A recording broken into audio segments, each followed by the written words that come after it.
पूर्व प्राचार्य सेवानिवृत्त अपने पीए मीणा जी, संस्कृत के विभाग अध्यक्ष प्रोफेसर घनश्याम बेरुआ जी एवं मेरे प्रिय विद्यार्थियों, आप सभी का इस हिंदी दिवस के अवसर पर इस सभागार में स्वागत है। आपको ये तो विदित है ही कि हिंदी दिवस हम 14 सितंबर को क्यों मनाते हैं। केवल हिंदी दिवस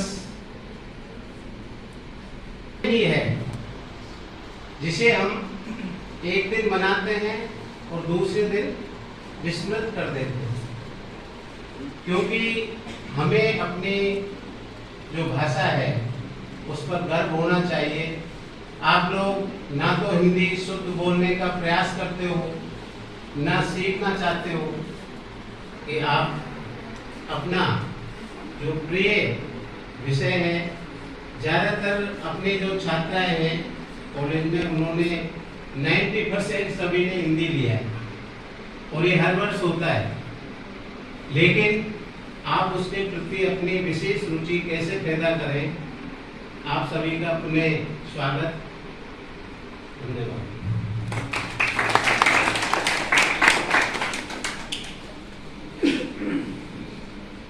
हमारे वरिष्ठ साथी डॉक्टर पूर्ण प्रकाश जी जाटव ने हिंदी विभाग की ओर से हमारे मंचासीन अतिथियों का स्वागत और अभिनंदन किया।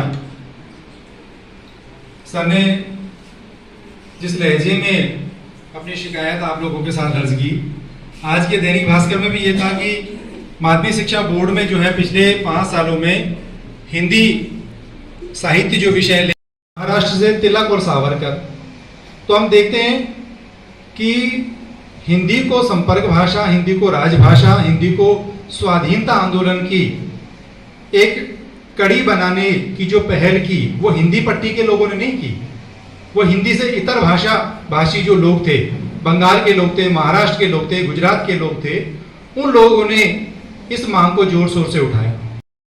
भारत की अलग अलग और अजब गजब है भाषाएं भारत की, जो कर दे सबको एक, जो कर दे सबको एक, वह भाषा हिंदी है भारत की, हिंदी है भारत की, हिंदी है भारत की।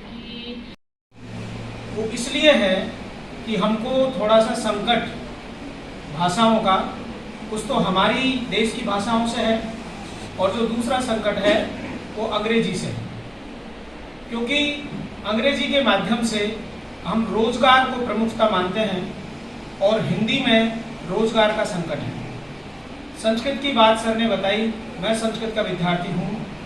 संस्कृत विश्व की बहुत महानतम भाषाओं में है और उसका जो साहित्य है वो ऐसा साहित्य है जो किसी भी भाषा के पास नहीं है। उसका इतिहास भी बहुत गौरवशाली है और बहुत प्राचीन है। लेकिन जब हम हिंदी की बात कर रहे हैं तो हिंदी के साथ जितनी भी भाषाएं चली वो अपना साहित्य इतना समृद्ध नहीं कर पाई, चाहे वो अन्य देश की भाषाएं हो, चाहे वो हिंदुस्तान की भाषाएं हो, जितना साहित्य समृद्ध किया है हिंदी भाषा ने। लगे तो आपकी उम्र बीत जाएगी। अब बात ये रह जाती है कि हमें हिंदी को कैसे स्थापित करना है जो राष्ट्रभाषा हो जाए। ये बड़ा गंभीर विषय है। जैसे अभी इन्होंने साहब ने बताया, किशोर कुमार शर्मा जी ने, कि हमारी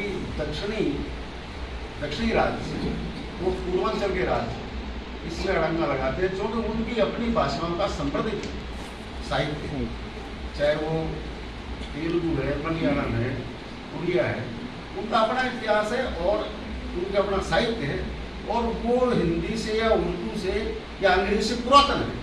वो इनसे पहले की भाषाएं थी जिनमें समृद्ध साहित्य है। तो उनने या तो हमें सरकारी तौर पर, राजनीतिक तौर पर ऐसा करें कि वो सारे पूर्वांचल के स्टेट और दक्षिण के जो राज्य हैं वो हिंदी को अपना मुकुट मानने लगे। इस तरह के प्रयास सरकारी स्तर पर किए जाने चाहिए, हिंदी सभाओं के द्वारा किए जाने चाहिए। तमाम उनको हम वो चीज़ें उपलब्ध कराएं जिससे कि वो सुखपूर्वक इन भाषाओं को सीख सके।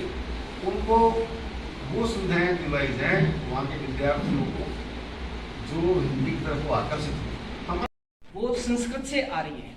और भौगोलिक दृष्टि से देखें तो आपने इतिहास पढ़ा हो तो पहले इस देश का नाम आर्यव्रत था।